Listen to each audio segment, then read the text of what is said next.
नमस्कार, सत्यपरिचितमध्ये आपल्या सर्वांचं स्वागत आहे। झाडांचं सर्वेक्षण गेल्या 2023 पासून मीरा भाईंदर महानगरपालिका करत आहे आणि याबाबतची माहिती अद्याप उपलब्ध करण्यात आलेली नाही।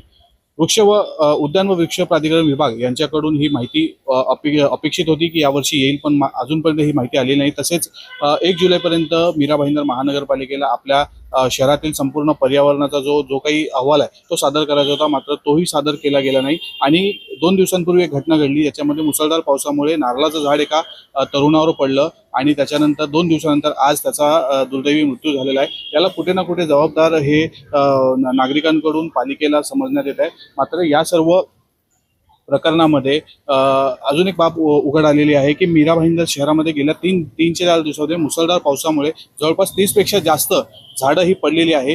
याचा अधिकृत जी काही संख्या आहे ती अग्निशमन विभागाकडे आहे, मात्र वृक्ष आणि उद्यान व वृक्ष प्राधिकरण विभाग यांच्याकडे याबाबतची फक्त कुठलीच माहिती नाही आहे। यांच्याकडे फक्त आतापर्यंत गेल्या 4 दिवसांमध्ये फक्त 8 झाडं पडल्याची माहिती आहे। म्हणजे या सर्व प्रकरणामध्ये शहरामध्ये झाडं पडत आहेत, तर याची एका विभागाकडे माहिती वेगळी आहे आणि दुसऱ्या विभागाकडे माहिती वेगळी आहे। या सर्व प्रकरणावर समाजसेवक रोहित सुवर्णा यांनी नेमकी काय माहिती दिली आहे ते आपण जाणून घेऊया।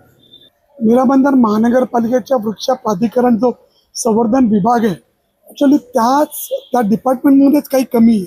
तर उदाहरणार्थ तुम्ही बघा, 2023-24ला तत्कालीन उपायुक्त कल्पिता पिंपळे मॅडम होत्या, तेव्हा ट्री सेन्सस झाली होती, ती अजून त्या लोकांनी डिक्लेअर नाही केली की शहरामध्ये कोणते झाड किती प्रकारचे किती आहेत, काय त्याची लाईफ काय आहे, याच्याबद्दल कोणतीही माहिती नाही।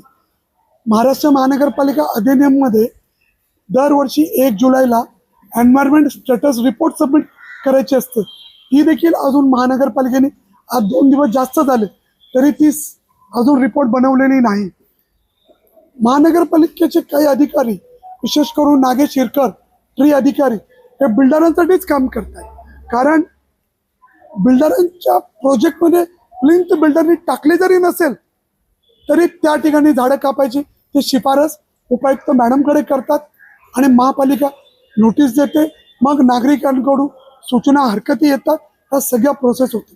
त्यामुळे काल जी दुःखद घटना घडली, आमच्या मुर्द्याच्या तरुण मुलाची जी काही एक वृक्ष पडून त्याच्यावर जो घरावर जो आघात झाला आहे, त्या गोष्टीला वृक्ष प्राधिकरण विभागाच्या अधिकाऱ्यांवर 304 कलमाखाली सदोष गुन्हा दाखल करावा, ही मी आयुक्तांकडे विनंती करीत आहे। पत्रकार म्हणून वृक्ष प्राधिकरणाकडे मागणी केली की बाबा धोकादायक झाडं किती, आतापर्यंत झाडं किती गळून पडले, तर त्यांनी दिलेली संख्या आणि अग्निशमन विभागाची संख्या यांच्यामध्ये तफावत आहे। कुठेतरी असं वाटतंय की गंभीर नाही आहे त्याच्या गोष्टीबाबत।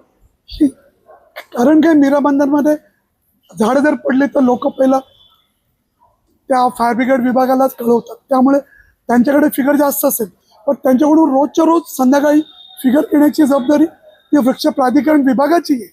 वृक्ष प्राधिकरण विभागामध्ये फक्त अनुभवी नाही, त्या हॉर्टिकल्चरल किंवा ॲग्रिकल्चरल या डिग्री घेतलेल्या लोकांना कामावर ठेवणे गरजेचं आहे। आता आपल्याकडे पर्यावरणसारखं पण कारण या शहराला सुदैवाने या शहराला 3 बाजूला समुद्र आहे, एका बाजूला संजय गांधी राष्ट्रीय उद्यान आहे। असं एवढं सुंदर शहर असताना या ठिकाणी पर्यावरणावर अजिबात लक्ष प्रशासनाकडून दुर्लक्ष होत आहे। तसेच सत्ताधारी पक्षाच्या लोकांचं देखील पर्यावरणावर दुर्लक्ष आहे। झाडं तोडा, बिल्डिंगा बांधा, झाडं तोडा, हॉटेल बांधा, हे जर नेते करत असतील तर शहराचा आपण भविष्याला काय देणार आहे? आपण फक्त निसर्गच देऊन जाणार आहे।